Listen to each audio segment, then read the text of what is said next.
ጤና ይስጥልኝ። በእንግሊዝ ፕሪሚየር ሊግ 7ኛ ሳምንት መርሃ ግብር የሳምንቱ ተጠባቂ ጨዋታ ስታንፎርድ ብሪጅ ላይ ቼልሲ ሊቨርፑልን የሚያስተናግድ ይሆናል። እነዚህ ሁለት ክለቦች በቅርብ ጊዜ በአቋም ደረጃ ትንሽ አጠያቂ ነገሮች የተመለከትንባቸው እንገኛለን። ሊቨርፑል ኦፍኮርስ የፕሪሚየር ሊጉ መሪ ነው። ነገር ግን ያሸነፈባቸውን ጨዋታዎች በአብዛኛው ብዙ ጥያቄዎች የሚያስነሱ ነበሩ፣ ከፐርፎርማንስ አንጻር ማለት ነው።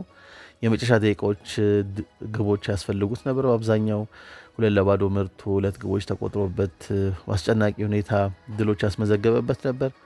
ባለፈው ሳምንት ደግሞ የፕሪሚየር ሊግ ጨዋታ በፓላስ ሲሸነፍ ሰለስ ፓርክ ላይ በተለይ በመጀመሪያው አጋማሽ ከፍተኛ ብልጫ ተወስዶበት ነበር። በቻምፒዮንስ ሊግም በሳምንቱ አጋማሽ እንግዲህ ወደ ተርኪዬ ሄዶ ማለት ነው በጋላታ ሳራይ ኢስታንቡል ላይ ተሸንፎ ተመልሷል ማለት ነውና እያሸነፈ በነበረበት ጊዜ ጥያቄ እየተነሳ ስለነበረ አሁን ደግሞ ተከታታይ ሁለት ሽንፈቶች ማስተናገዱ የተወሰነ ጫና ካልነው እኔ እንጃ። ምክንያቱም ገና የቻምፒዮንስ ሊግ መጀመሪያውን ጨዋታ አትሌቲኮ ማድሪድ ማሸነፉ የሚታወስ ነው። ፕሪሚየር ሊጉንም እየመራ ነው። ነገር ግን እነዛ ሲነሱ የነበሩ ጥያቄዎች ሁሉ ተገቢነቱን የሚያሳዩ ይመስላሉ ማለት ነው።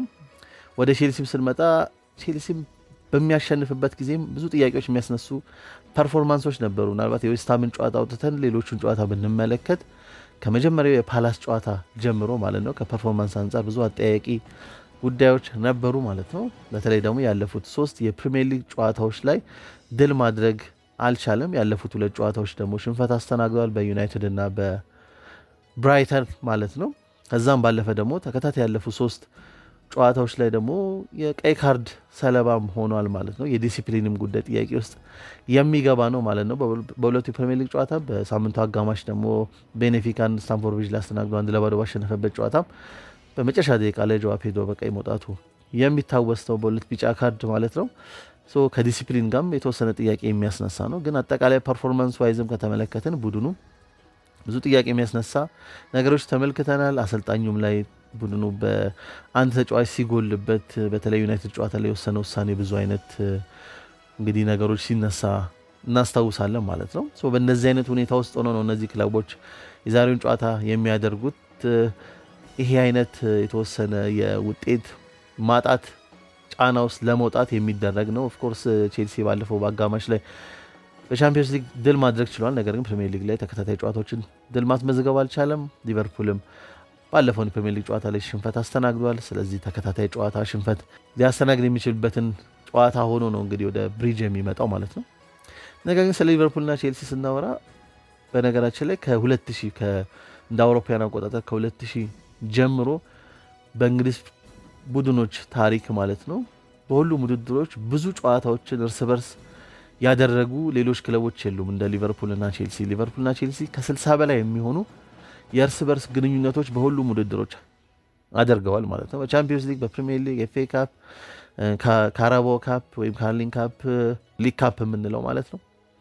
እነዚህ አይነት ውድድሮች ላይ ተመልክተናቸዋል ማለት ነው እና በጣም ታሪካዊ የሚባሉ የሚችሉ በጣም ብዙ አይነት ከጨዋታዎቹ ከተደረጉ በኋላም እስካሁን ድረስ የሚነሱ አይነት ጨዋታዎች አድርገዋል ማለት ነው። ለምሳሌ በቻምፒዮንስ ሊግ ግማሽ ፍጻሜ 2005 ማለት ነው ሜይ ወር ላይ ግንቦት ወር ላይ አንፊልድ ላይ የተደረገው የመልስ ጨዋታ ስታንፎርድ ብሪጅ ላይ 0-0 ተለያይተው አንፊልድ ላይ በሊቨርፑል 1-0 አሸናፊነት የተጠናቀቀውና ሉዊስ ጋርሺያ ግቡን ያስቆጠረበትና የቺ ጎስት ጎል የምትባለው ማለት ነው ኳሷ ከመስመር አላለፈች የምትባለው አጋጣሚ ምናልባት በጊዜው ቫር ቢኖር ኖሮ ያ ግብ የሚጸድቅበት እድል አልነበረም ማለት ነው። በዛ ግብ አማካኝነት ነው ሊቨርፑል እንግዲህ ወደ ኢስታንቡሉ ፍጻሜ አልፎ በዛ አስደናቂ የሆነ 3-0 ተመርቶ 3-3 ሆኖ በፍጹም ቅጣት ባሸነፈው ኤሲ ሚላንም ማለት ነው እዛ ፍጻሜ ላይ የተገኘውና የቻምፒዮንስ ሊግ አሸናፊ የሆነው ግማሽ ፍጻሜ ላይ በዚህ አይነት መልክ ለፍጻሜ አልፎ ነው ማለት ነው እና እጅግ የማትረሳ ነች ይሄ ከ20 ዓመት በፊት የተደረገው ማለት ነው። ከዛም በኋላ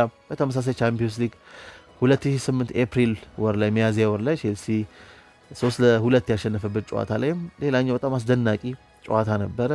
ኤክስትራ ታይም ያስፈለገው ጨዋታ ነበር። ፍራንክ ላምፓርድ ደግሞ እናቱ ከዚህ ዓለም በሞት ተለይተው ከዛ በኋላ ያደረገው ጨዋታ ነበር። የፍጹም ቅጣት ምት አግኝቶ በጣም ኢሞሽናል በሆነ መንገድ ግቡን ካስቆጠረ በኋላ ስሜቱን የገለጸበት ነበረ ማለት ነው። ከተመልካች ላይም ፍራንክ ላምፓርድ አባት ፍራንክ ሲኒየርም እዛው ጨዋታውን ሲከታተሉ ነበረ እና በጣም ኢሞሽናል ለተጫዋቹም ነበረ። ጨዋታውን በጣም አስደናቂ ነበር። በ2009 ኤፕሪል ወር ላይም 4-4 የተጠናቀቀ አንፊልድ ላይ የተደረገ ጨዋታ ነበር። በዛ እንግዲህ ጨዋታ ላይ 4-4 አስደናቂ የሆነ ማጥቃት የታየበት፣ ግቦች በደንብ የተስተናገዱበት፣ አስደናቂ ድራማ የተመለከትንበት ጨዋታ ነበር።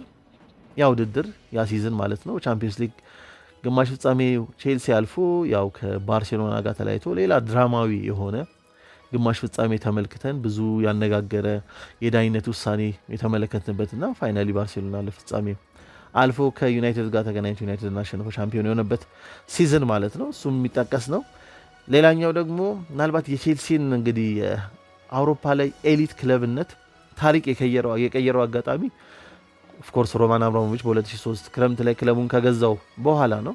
ይሄ ከመሆኑ በፊት ግን አንድ በጣም ወሳኝ ጨዋታ ለዚህ ለሮማን አብራሞቪች ውሳኔም ትልቅ አስተዋጽኦ አድርጓል የሚል ወሳኝ ጨዋታ ከሊቨርፑል ጋር አድርገው ነበር። የፕሪሚየር ሊጉ የመጨረሻ የ2002-2003 ሲዝን የመጨረሻ ጨዋታ ስታንፎርድ ብሪጅ ላይ ቼልሲና ሊቨርፑል ነበር ያደረጉት ማለት ነው። ያ ጨዋታ ደግሞ በአብዛኛዎቹ የ20 ሚሊዮን ፓውንድ ጨዋታ ተብሎ ይገለጻል ማለት ነው። ምክንያቱም በጊዜው ሊቨርፑልም ቼልሲም በተመሳሳይ 64 ነጥብ ላይ ነበር የሚገኙትና ይህን ጨዋታ አሸናፊ የሚሆነው ክለብ ወደ ቻምፒዮንስ ሊግ መግባት ይችላል ማለት ነው። ያው ቶፕ ፎር ማጠናቀቅ ይችላል ማለት ነው። የ20 ሚሊዮን ፓውንድ ጨዋታ ሊባል የቻለበት ምክንያት ቻምፒዮንስ ሊግ የምድብ ተሳትፎ አንድ የሚያደርግ ቡድን ወደ 20 ሚሊዮን ፓውንድ የሚጠጋ ገንዘብ የማግኘት እድል ይኖረዋል ማለት ነው። ምክንያቱም ከዩኤፋ የሚያገኘው የፕራይዝ መኒ በግሩፕ ስቴጅ ፓርቲሲፔት በማድረግ ወይ ወደ ምድብ በማለፉ የሚያገኘው ገንዘብ ነበር በወቅቱ ወደ 3-4 ሚሊዮን ፓውንድ የሚጠጋ ገንዘብ ማለት ነው። ሌላኛው ደግሞ ከፐርፎርማንስ ቦነሶች ይኖራሉ፣ ጥሩ ውጤት ካመጣ ክለቡ ማለት ነው። የቲቪ እና ብሮድካስቲንግ ራይቶች መብቶች ይኖራሉ፣ የጨዋታ ገቢ ይኖራል ማለት ነው። የኮሜርሻል ወይ ስፖንሰርሺፕ ገቢዎች ይኖራሉ። እነዚህ ሁሉ ሲደመሩ ማለት ነው ወደ 20 ሚሊዮን ፓውንድ የሚጠጋ ይሆናል ገንዘቡ ማለት ነው። እና ያን ሊያስገኝ የሚችል ወደ አውሮፓ ቻምፒዮንስ ሊግ ሊያሳለፍ የሚችል ጨዋታ ነበረ በመጨረሻው የ2002-2003 የፕሪሚየር ሊግ ሲዝን የተደረገው ስታንፎርድ ብሪጅ ላይ ማለት ነው። በጨዋታው ቼልሲ 2-1 በሆነ ውጤት አሸንፎ ነው እንግዲህ ወደ ቻምፒዮንስ ሊግ ያለፈው። ቀድሜም እንደጠቀስኩት ይህ ውጤት ወደ ቻምፒዮንስ ሊግ ቼልሲ ማለፉ አብራሞቪችም ክለቡን ቴክኦቨር ለማድረግ ለመግዛት አንደኛው እንዲወስኑ ያስቻላቸው ምክንያት ነው ተብሎም ይጠቀሳል ማለት ነው። በጨዋታው ማርሴል ዴሳይና የስፐር ግሮንካየር ነበሩ ግቦቹን ለቼልሲ አስቆጥሮ 2-1 ማሸነፍ የቻለው። አንድ ቪዲዮ አለች ብዙ ጊዜ ሶሻል ሚዲያ ላይ የምትዘዋወር ማለት ነው። ተቀይሮ ጂያን ፍራንኮ ዞላ የመጨረሻ የፕሪሚየር ሊግ ጨዋታው ለቼልሲ ያደረገው እዛ ጨዋታ ላይ ነው። ባይዘው ጂያን ፍራንኮ ዞላ ከቼልሲ የምንጊዜም ምርጥ ተጫዋቾች እና በጣም አስደናቂ ፕሪሚየር ሊግ ላይ ከተመለከትናቸው ታለንቶች ውስጥ ማለት ነው። እዛ ጨዋታ ላይ ነው ጄሚ ካራገርን እና የሊቨርፑል ተጫዋቾችን በተለይ ጂሚ ካራገርን እዛ አሰቃይቶ ሲያልፈው የምንመለከታት ቪዲዮ አለች። እዛ ጨዋታ ላይ የተፈጸመች ድርጊት ነች ማለት ነው፣ እንቅስቃሴ ነች። በዛ ጨዋታ ላይ ዞላ በአይደር ጉዲዮንሰን ተቀይሮ ነበር የገባው ማለት ነው። ይሄ ጨዋታው 2-1 በቼልሲ አሸናፊነት ተጠናቆ የቻምፒዮንስ ሊግ ተሳትፎ ማግኘት ቻለ። ከዛም በኋላም ያው ሌሎች ጥሩ ሊባሉ የሚችሉ ጨዋታዎች ነበሩ። በጣም ድራማቲክ ጨዋታ ነበሩ። የ2014 ኤፕሪል ወር ላይ የተደረገው ስቴቨን ጄራርድ ስሊፕ ያደረገበት የተንሸራተተበት ቼልሲ 2-2 ያሸነፈበት እና ሊቨርፑል የፕሪሚየር ሊግ ዋንጫ ለማሸነፍ የሚያደርገው ጉዞ ላይ እንቅፋት የፈጠረች ጨዋታ እንደነበር የምናስታውሰው ነው። በስሊፕ አድርጎ ዴምባባ ግቡን ያስቆጠረበት አጋጣሚ ማለት ነው። እሱም ሌላ የሚጠቀስ አይነት ጨዋታ ነው። ኤፍኤ ካፕ ፍጻሜም የተገናኙበት አጋጣሚ ያለ ጆዜ ሞሪኖ የመጀመሪያ የእንግሊዝ ዋንጫውን ሲያሳካ ከቼልሲ ጋር ማለት ነው የመጀመሪያውን ዋንጫ ያሳካው በሊግ ካፕ ነው። ካራባኦ ካፕ ወይም ደግሞ ካርሊንግ ካፕ የምንለው ማለት ነው። በዛ በሊግ ካፕ ፋይናል ላይ ፍጻሜ የደረሰው ከሊቨርፑል ጋር ነበር። ሊቨርፑልን አሸንፎ ነበር ቼልሲ አሸናፊ ሆኖ የሊግ ካፕ ሻምፒዮን ሆኖ ማለት ነው። ከዛ በተጨማሪ ደግሞ የኤፍኤ ካፕ ፍጻሜ 2012 ላይ ሊቨርፑልና ቼልሲ ተገናኝተው ነበር ዌምብሌ ላይ ማለት ነው። እሱም በተመሳሳይ ሁኔታ ሌላ ኤፍኤ ካፕ ፍጻሜ የምናስታውሰው ነው። የራፋ ቤኒቴዝም ጆዜን በአንድ አጋጣሚ አንፊልድ ላይ 2-2 ያሸነፈበት ነበር ጃንዋሪ ላይ ማለት ነው። ሞሮፍ በቤኒቴዝና በጆዜ መካከል የነበረውን የባላንጣነት ስሜት ማለት ነው የበለጠ የምናስታውሰው ነው በወቅቱ ማለት ነው። እና እያንዳንዱ ጨዋታዎች በቤኒቴዝ ሊቨርፑል እና በጆዜ ቼልሲ መሃል የሚደረጉት በጣም ወሳኝ ነበሩ ማለት ነው። እና ሊቨርፑል በዛ አጋጣሚ 2-2 አሸንፎ ነበር ጃንዋሪ 2007 ላይ። እነዚህ የመሳሰሉ ጨዋታዎች እንግዲህ በተለያዩ ሲዝኖች ተደርገዋል ማለት ነው። አጠቃላይ ቀድሜ እንደጠቀስኩት ከ2000 ጀምሮ ከ60 በላይ ጨዋታዎችን እርስ በርስ ያደረጉ በእንግሊዝ ደግሞ ይህን ያህል ጊዜ በሁሉም ውድድሮች ከፈረንጆቹ 2000 መግባት በኋላ የተደረገ ጨዋታ የለም ማለት ነው። እነዚህ ክለቦች ያው በዛ አይነት ባላንጣነት ስሜት ወይም ራይቫለሪ ስሜት ነው የሚገናኙ ማለት አይቻልም። ይልቁንም በተቃራኒው ልንል እንችላለን። ምክንያቱም ክረምት ላይ እንግዲህ እንደምናስታውሰው የሊቨርፑሉ እንግዲህ የፊት መስመር አጥቂ ፖርቹጋላዊ ዲዮጎ ጆታ ከወንድሙ ጋር ማለት ነው ከአንድሬ ሲልቫ ጋር በመኪና አደጋ ህይወታቸው ማለፋቸው ይታወሳል ማለት ነው። ክረምት ላይ ደግሞ የተካሄደ የክለቦች ዓለም ዋንጫ ነበር። ክለቦች ዓለም ዋንጫ ደግሞ አሸናፊ የነበረው ቼልሲ ነው። ቼልሲ ደግሞ በክለቦች ዓለም ዋንጫ ያሸነፈውን የፕራይዝ መኒ ማለት ነው እንግዲህ ለጆታ መታሰቢያነት ማዋሉ የሚታወስ ነው ማለት ነው። ይሄ በጣም አስደናቂ የሆነ ድርጊት ነበር፣ አስደናቂ የነበረ ጀስቸር ነበር እና በሊቨርፑሎቹም ዘንድ በትልቅ ቦታ የተሰጠው አጋጣሚ ነው። ከጨዋታውን በፊት ኤንዞ ማሬስካም ይሄን የዲያጎ ጆታን ህልፈት አንድ ላይ ያደረጉበት መንገድ በዚህ ሲዝን በጣም የሚደነቅ ነው የሚል በጣም ጥሩ አይነት ፖዚቲቭ የሆነ አስተያየት ስለ ሊቨርፑል አስተያየት ሰጥቷል ማለት ነው ከጨዋታው በፊት ማለት ነው። ሞሮፍ ከዚህ ቀደም የምናስተውለው የራይቫለሪ ስሜት ይልቅ ተቃራኒውን በተወሰነ መልክ የምናስተውልበት አጋጣሚ ላይ ተገኝተን ነው ይሄ ጨዋታ የሚደረገው። ነገር ግን ሁለቱ ክለቦች ይሄን ውጤት እጅጉን የሚፈልጉት ይሆናል። ቀድሜ በጠቀስኩት ቅርብ ጊዜ የነበሩ የፎርምም የውጤትም አይነት ማጣት ስለምንታዘብበት ማለት ነው። ከቼልሲ አንጻር ስናነሳ ስለ ጨዋታው ማለት ነው እንግዲህ ቼልሲ ከሊቨርፑል ጋር በነገራችን ካለፉት ወደ 13 ጨዋታዎች አንድ ጊዜ ብቻ ነው ድል ማድረግ የቻለው። ባለፈው ሲዝን ሊቨርፑል የፕሪሚየር ሊግ ሻምፒዮን መሆኑን ካረጋገጠ በኋላ ስታንፎርድ ብሪጅ ላይ መጥቶ ቼልሲ 3-1 ማሸነፉ ይታወሳል። ከዛ በፊት የነበሩ ጨዋታዎች ላይ ግን ቼልሲ ድል ማድረግ አልቻለም፣ ከ10 በላይ የሚሆኑ ጨዋታዎችን። ከዛ ውስጥ ደግሞ ተከታታይ 7 ጨዋታዎችን አቻ ወጥቶ ነበር። ብዙ አቻ የሚመዘገብበትም ጨዋታ ነው በነገራችን ላይ። ይህን አይነት ነገር ልናይ የምንችልበት ምድል እንዳለ መናገር ይቻላል ማለት ነው። ስለዚህ እንደዚህ ተከታታይ ውጤት ያለማስመዝገብ ስኬት በተለይ ደግሞ ቼልሲ በሮማን አብራሞቪች ስር ከቶፕ 6 ቡድኖች ጋር በጣም ድንቅ ሪከርድ ነበረው። በኋላ ላይ ግን አሁን ላይ በጣም አስቸጋሪ የሆነ ከቶፕ 6 ቡድኖች ጋር ሪከርድ ነው ያለው ማለት ነው። በተለይ ደግሞ ከማንቸስተር ሲቲ እና ዩናይትድ ጋር፣ ከአርሰናል ጋር፣ ከሊቨርፑል ጋር በጣም ደካማ ሊባል የሚችል የቅርብ ጊዜ ሪከርድ ነው ያለው ማለት ነው። ባለፈው እንግዲህ ቀድሜ የጠቀስኩት ስታንፎርድ ብሪጅ ላይ ቢያሸንፍም ይህን ሪከርድ ግን ኦቨርኦል ከተመለከትነው ደካማ ሊባል የሚችል ነው። ከፐርፎርማንስ አንጻርም ከተመለከትን ኤንዞ ማሬስካ ቼልሲ በአብዛኛው ከስትራክቸር ዋይዝ ከተመለከትነው በቡድን ቅርጽ ከተመለከትነው ከኳስ ጋር ጥሩ ሊባል የሚችል ቡድን ነው። ብዙ አይነት ታክቲካል ትዊኮችን የሚሞክር አይነት አሰልጣኝ ነው። በዚህ የሚታማ አይደለም። ነገር ግን ይሄ ታክቲካል ትዊኮቹ ሞሮለስ ከኳስ ጋር ነው የምናስተውለው ማለት ነው። ቡድኑ ኳስ ከኋላ መስተውል ለመውጣት በሚሞክርበት ጊዜ በብዙ አይነት ቅርጽ እናስተውለዋለን። ሜይ ቢ በ3 ሴንተር ባክ እና በ2 ፒቮት ሊወጣ ሊሞክር ይችላል በአንዳንድ አጋጣሚ፣ ወይ ደግሞ በ3 ሴንተር ባክ እና በአንድ ፒቮት ሊወጣ ይችላል ለመውጣት ይሞክራል። በዚህ ሲዝን በተለይ ደግሞ በአብዛኛው ስናስተውለው እንደነበረው ባለፈውም ሲዝን ላይ በተወሰነ ነበር። በተለይ በሁለተኛው አጋማሽ ላይ የበለጠ ቁጥር በተጋጣሚ ቦክስ አካባቢ በዛ አድርጎ በአንድ ፒቮት ካይሴዶ ብቻ እና በ3 ሴንተር ባክ ኳስ ከኋላ መስተው ለመውጣት የሚሞክርበት አጋጣሚ አለ ማለት ነው። እንደዚህ አይነት አጋጣሚዎች ይጠቀማል። አሁን ቅርብ ጊዜ ደግሞ እየተመለከትን ያለ ነው ሞሮፍ የ2-3-5 አይነት ቅርጽ ማለት ነው። በሁለት ሴንተር ባክ እና ከነሱ በፊት ሁለቱ ፉል ባኮች ሞር ኢንቨርት አድርገው ወደ ውስጥ ገባ ብለው መሀል ላይ ካይሴዶ ኖሮ ግራና ቀኝ ሜይ ቢ ኮኮሪያ እና ጉስቶ ሊሆን ይችላሉ፣ ወይም ኮኮሪያ እና ሪሲ ጄምስ ሊሆን ይችላሉ። ሶስቱን ሆኖ ከነሱ ፊት ደግሞ አምስቱ ይኖራሉ። የበለጠ ወደፊት ጠጋ ብሎ ሁለቱ ሀፍ ስፔስ ላይ አንዱ 10 ቁጥርና ሜይ ቢ ቦናኖቴ ሊሆን ይችላል፣ ወይ ደግሞ ኤንዞ ፈርናንዴዝ ሊሆን ይችላል። ሴንትራሊ ደግሞ የፊት መስመር አጥቂ ይኖራል። የመስመር አጥቂዎቹ ደግሞ ዊድዙን ይዘው እንመለከታለን። የተለያዩ መፍትሄዎቹን ከኳስ ጋር ለመፈለግ የሚሞክር ቡድን ነው ማለት ነው። ነገር ግን የኤንዞ ማሬስካ ቡድን በብዛት የሚታማው ከኳስ ውጭ ያለው የሚከላከልበት መንገድ ነው። በአብዛኛው አንድ ለአንድ ወይ ማንቱማን ፕሬሲንግ ነው ለመጠቀም የሚሞክረው። ሲሳካ እንደ ክለቦች ዓለም ዋንጫ ላይ ፒኤስጂ ጨዋታ ላይ እንደተመለከተው በጣም አስደናቂ የሆነ ውጤት ማስመዝገብ ይቻላል። ቡድኑንም የበለጠ ዶሚኔት ማድረግ ይቻላል፣ ተጋጣሚ ቡድኑን ማለት ነው። ነገር ግን በማይሳካበት አጋጣሚ በተለይ ምክንያቱም አንድ መንገድ ላይ ብቻ በጣም ፎከስ ያደረገ ስለሆነ ይህ አንድ ለአንድ ማንቱማን የሆነ አፕሮቹን ብቻ ስለሆነ ፕሬሲንግ ላይ የምናስተውልበት፣ ይሄ ደግሞ ሲሆን በአብዛኛው የመስመር አጥቂዎቹ አሁን እንደ ጋርናቾም ሆነ ሜይ ቢ ጌተንስም አይነት ተጫዋች ወደ ኢንቨርት በማድረግ ሴንትራል ይገባል። እዛ ትቶ የሚሄደው ቦታ ላይ ደግሞ ፉልባክ ወደፊት ጠጋ ይላል። ሜይ ቢ ከግራ በኩል ከሆነ ኢንቨርት ያደረገው የመስመር አጥቂው ኮኮሪያ አይነት ተጫዋች ያን ቦታ ከቨር ያደርጋል። የመስመር አጥቂው ኢንቨርት አድርጎ ሲሄድ ትቶ የሚሄደውን ቦታ ላይ ማለት ነው። ሌሎቹ ተጫዋቾች ደግሞ የተጋጣሚ ቡድን ተጫዋቾችን አንድ ለአንድ ማርክ ያደርጋሉ ማለት ነው። በእንቅስቃሴ ስር ይሄ አንድ ለአንድ ማርኪንግ ነው ኦልሞስት በአብዛኛው ጊዜ የምንመለከተው። በተወሰነ መልክ ወደ ዞናል መቀየር ሲኖርበት ያን የምንመለከትበት እድል ጠባብ ነው ማለት ነው። ተጫዋቾች በቀላሉ በዛ ምክንያት ማለት ነው ተጫዋቻቸውን ብቻ አብሯቸው ያለውን ተጫዋች ብቻ ማርክ በማድረግ ውስጥ ማለት ነው ሌሎች ተጫዋቾች አብሮ ያለውን ተጫዋች አልፈው በሚሄዱበት አጋጣሚ ምንም አይነት እርምጃ ሲወስዱ አንመለከትም። ብዙ ቡድኖች አንድ ለአንድ ማርኪንግ ይጠቀማሉ፣ ማን ቱ ማን ማርኪንግ ይጠቀማሉ። ነገር ግን እሱም ብቻ ሳይሆን በተለያዩ ሁኔታዎች አጋጣሚዎች ለመፍጠር ይሞክራሉ ማለት ስዊች ለማድረግ ይሞክራሉ። ግዴታ የመስመር አጥቂዎች ብቻ ኢንቨርት እንዲያደርጉ ሴንትራል ላይ አይሞክሩም። የመሀል ተጫዋቾችም ወይም ሴንትራል ወይም ሚድፊልደሮችም ማለት ነው ወይም 10 ቁጥሮችም ሮቴት አድርገው ወደፊትም ጠጋ ብለው ፕረስ እንዲያደርጉ እድል ይፈጥራሉ። የተለያዩ አማራጮችን ለመተግበር ይሞክራሉ ከኳስ ውጭ ማለት ነው። ኤንዞ ማሬስካ በተወሰነ በዚህ ረገድ ሞር ሪጂድ ሆኖ እንመለከተዋለን፣ ግትር ሆኖ እንመለከተዋለን።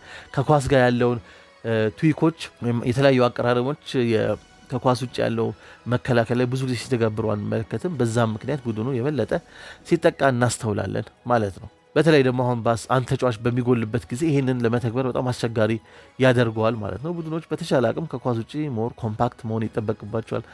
አንድ ለአንድ መሆን መከላከል ባለባቸው ሰዓት ያን እያደረጉ በተወሰኑ አጋጣሚዎች ደግሞ ዞናቸውን ጠብቀው ሞር ኮምፓክት ሆነው ኳሶች ወደፊት እንዳይሄዱ ማድረግ ይጠበቅበታል። ዋናው መከላከሉ ዋናው ፖይንቱ ግብ እንዳይቆጠር ነው። ያንን ለመከላከል መሞከር አለባቸው ማለት ነው።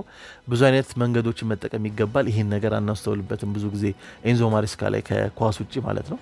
ሊቨርፑል ጋር ስናነሳ ሊቨርፑል እንግዲህ ፊት መስመሩ ላይ አብዛኛው ብዙ አስደናቂ ተጫዋቾች አሉ። አሁን ኮሄዥኑ መምጣት ነው ያልቻለው፣ ውህደቱ ማለት ነው። ኬሚስትሪ ሙሉ ለሙሉ አልመጣም ማለት ነው። ነገር ግን ክሊክ የሚያደርግበት እድል ካለ በጣም አስደናቂ የመሆን እድል ይኖረዋል። የበለጠ ሞር ሴንትራሊ ሚድፊልደሮችን ሞር ሮቴት ለማድረግ ይሞክራል። ቡድኑ በሚያጠቃበት ጊዜ መስመር አጥቂዎችም የበለጠ በነፃነት ወደፊት ቦክስ ውስጥ እንዲገቡ ለማድረግ ይሞክራል ማለት ነው። የበለጠ ሊቨርፑል ፒኤስጂ ላይ ብንመለከተውን አይነት ለመሆን የሚሞክር ቡድን ነው። ነገር ግን ገና በወርክ ኢን ፕሮግረስ አይነት ያለ ቡድን ነው ማለት ይቻላል ማለት ነው። ያለ ማድረግ እየሞከረ ያለ ማለት ነው። ሜቢ አንሰር ቁጥር ላይ ስቦዝላይ ከሆነ ስቦዝላይ ወደኋላ ድሮፕ አድርጎ ሴንተር ባኮቹ ከፊት ለፊት ሆኖ እንደ አንድ ፒቮት ሆኖ ኳስ ተቀብሎ ልንመለከተው እንችላለን። ተመሳሳይ ሁኔታ ደግሞ ከአጥቂ ጀርባ ሆኖ እዛ ቦታ ላይ ልንመለከተው እንችላለን። እንደዚህ አይነት አቀራረቦች በፍሎሪያን ቪርትስም ሲገባ ያን ነገር እንመለከተዋለን። ቢልድ አፕ ላይ በጥልቀት ወደኋላ ተመልሶ በጣም እንመለከተዋለን ማለት ነው። እንደዚህ አይነት ሞር ሮቴሽን በአብዛኛው የምንመለከትበት ሞር ፍሉይድ ለመሆን የሚሞክር ቡድን ነው። ነገር ግን አዲስ ፈራሚዎቹ ምናልባት ከኤኪቲኬ ውጭ ሌሎቹ ጊዜ የሚፈልጉ አይነት ተጫዋቾች እንደሆኑ ነው የተመለከተው። አሌክሳንደር ኢሳክም ገና ከፊትነስ ጋር በተገናኘ ማች ፊት የሆነበት ኮንዲሽን ላይ አይደለም የሚገኘው። ተገቢ የሆነ ፕሪሲዝን አለማሳለፉ እንደ አንደኛው ተጽዕኖ የፈጠረበት ነው ብለን ልናነሳ እንችላለን። ሊቨርፑልም ከማጥቃትም አንጻር ገና በመሰራት ሂደት ላይ ያለ ቡድን ነው። ከመከላከልም አንጻር ከኳስ ውጭ ያለውን ደግሞ የምንመለከት የበለጠ ተጋላጭ የሆነ ቡድን ነው። ካውንተሮች ወይ ትራንዚሽኖች በደንብ መቆጣጠር አስቸጋሪ ያደርገዋል። የበለጠ ደግሞ ሞር ኮሄሲቭ የሆነ ከኳስ ውጭ ያለ መከላከል ያለው ቡድንን ሲገጥም እና በደንበኛ ትራንዚሽን መጠቀም የሚችል ቡድን ሲገጥም ደግሞ ይቸገራል ማለት ነው። ፓላስም ሞር ኮሄዥኑ በጣም የሚደንቅ ነው። ከኳስ ጋር ያለው ስትራክቸሩ የኦሊቨር ግላስነር ፓላስ በጣም አስደናቂ ነው ማለት ነው። እንደዚህ አይነት ቡድን ሲገጥመው የሚቸገር አይነት ቡድን ነው። ቼልሲ ደግሞ ከኳስ ውጭ በፓላስ ደረጃ ሞር ኮሄሲቭነስ የምናስተውልበት አይደለም። የበለጠ ወደፊት ጠጋ ብለው ፕረስ ለማድረግ ሲሞክር ቀደም የጠቀስኩትን አንድ ለአንድ ፕሬሲንግ ይጠቀማል። በሚድ ብሎክ ዲፌንዲንግ ላይ ማለት ነው በጣም ክፍተት የሚስተዋልበት ቡድን ነው ማለት ነው። አንደኛው የፓላስ ደግሞ ብቃት ማለት ነው በዛ ሚድ ብሎክ ላይ ያላቸው ስትራክቸር ዋይዝ እና ያለው ኮሄሲቭነስ ነው ማለት ነው። እና ከዚህ አንጻር በጣም ቡድኑ ቼልሲ ይቸገራል ማለት ነው።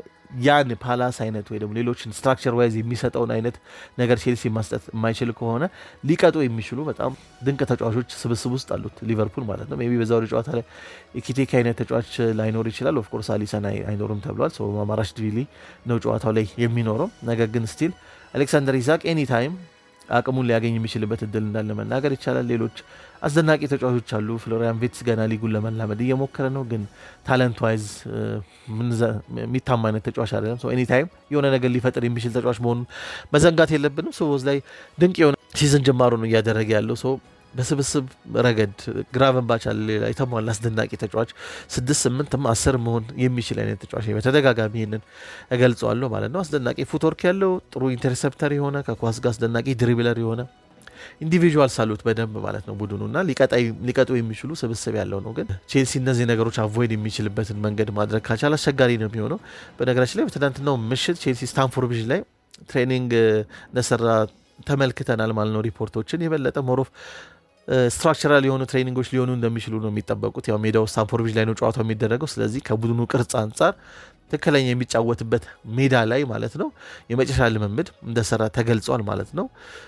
ጨዋታው በጣም የሚጠበቅ ነው የሆነው። ለሁለቱም ቡድኖች ወሳኝ ሊባል የሚችል ጨዋታ ነው። አሰልጣኞቹን በተወሰነ መልክ ከጫናም ነፃ ሊያደርጋቸው ስለሚችል ማለት ነው። በተለይ ኢንዞ ማሬስካ የበለጠ ጫናው ኢንዞ ማሬስካ ጋር ነው ተብሎ መናገር ቢቻልም ሊቨርፑል ክረምት ላይ ካወጣው ገንዘብም አንጻር ያለፉት 2 ጨዋታዎች ላይ በአጠቃላይም ከነበረው ፐርፎርማንስም አንጻር ጥያቄዎች ሊፈጥሩ የሚችሉ ውጤት አስፈላጊ ነው የሚሆነው ለአርነ ስሎትም በተመሳሳይ ሁኔታ ማለት ነው። በጨዋታው ላይ የተወሰኑ ጉዳቶች ይኖራሉ። በቼልሲም በኩል በቀይ ካርድ ባለፈው ብራይተን ጨዋታ ላይ የተመለከተው ትሬቨር ቻሎባ በዚህ ጨዋታ ላይ አይኖርም። ስለዚህ አንደኛው ሴንተር ባክ አጣማሪ የሚሆነው ሜቢ ባዲያሺሊ ከጉዳት ተመልሶ እየተመለከት ነው። እሱ ተሰልፎ ልንመለከተው እንችላለን። ሜቢ ፎፋና ሊሆን ይችላል አንደኛው አጣማሪ፣ ወይ አቼፖንግም የሚሆንበት እድል ሊኖር ይችላል ማለት ነው። በእርግጠኝነት በዛሬ ጨዋታ ሪሲ ጄምስን ምንመለከት ይሆናል። ምናልባት ጉስቶንም ሪሲ ጄምስንም ተመሳሳይ ላይናፕ ውስጥ ልንመለከት የምንችል ይመስለኛል። የበለጠ ሴንትራሊ ተጫዋቾችን ጨመር ሊያደርግ ይችላል ብዬ አስባለሁ። ሪሲ ጄምስን ሜቢ ሴንትራሊም ሊጠቀመው ይችላል ብዬ አስባለሁ ከካይሴዶ ጋር ማለት ነው። እነዚህ አይነት ጉዳቶች አሉ ማለት ነው በቼልሲ ዘንድ። ገና ደግሞ ከጨዋታ ጋር ገና ወይ ደግሞ ሪትም ውስጥ መግባት ያልቻሉ አዳዲስ ፈራሚዎች አሉ። ጊትንስ ጊዜ ይፈልጋል፣ ጋርናቾ ጊዜ እንደሚፈልግ በደንብ እያስተዋል ነው እንገኛለን ማለት ነው። እንደዚህ አይነት ነገሮች አሉ። በሊቨርፑል በኩል ቀድሜ የጠቀስኩት አሊሰን አይኖርም ግብ ጠባቂ ቦታ ላይ ማራሽቪሊ የምናገኘው ማለት ነው። ከዛ ውጭ ኤኪቲኬ ላይኖር እንደሚችል ተገልጿል ማለት ነው። ኢሳክ የመግባት እድሉ ሰፊ ነው የሚሆነው ማለት ነው በመጀመሪያ አሰላለፍ ውስጥ ማለት ነው። ከዛ በተረፈ ሜቢ ፍሎሪያን ቪትስ አይነት ተጫዋች፣ እነሱ ቦዝ ላይ ግራመንባሽ፣ ሌሎቹ ተጫዋቾች ልንመለከት እንችላለን። ሜቢ ኮነር ብራድሊ ደግሞ ራይት ባክ ላይ ልንመለከተው እንችላለን። ግራ ላይ ደግሞ ኬርኬዝ ሊሆን ይችላል ተብሎ የሚጠበቀው በአብዛኛው ማለት ነው። ከኪቲኬ በተጨማሪ ደግሞ ኬዛም በዛሬ ጨዋታ ላይ የመሰለፉ ነገር አጠራጣሪ ነው። ኦፍኮርስ አዲስ ፈራሚ የነበረው ጂዮቫኒ ሊዮኒ ያው በኤሲኤል ጉዳት ለረዥም ጊዜ እንደማይኖር የሚታወቅ ነው ማለት ነው። እንግዲህ ጨዋታውን ዛሬ ምሽት 1 ሰዓት ተኩል ላይ ስታንፎርድ ብሪጅ ላይ የሚደረግ ይሆናል። እስኪ ምን ይመስላችኋል? ስለ ጨዋታው ምን ሀሳባላችሁ? እስኪ በኮሜንት መስጫው ላይ አስቀምጡልኝ። በተረፈ ላይክ፣ ሼር፣ ሰብስክራይብ እያደረጋችሁ ስለምታደምጡ እያመሰግናለሁ። መልካም ጊዜ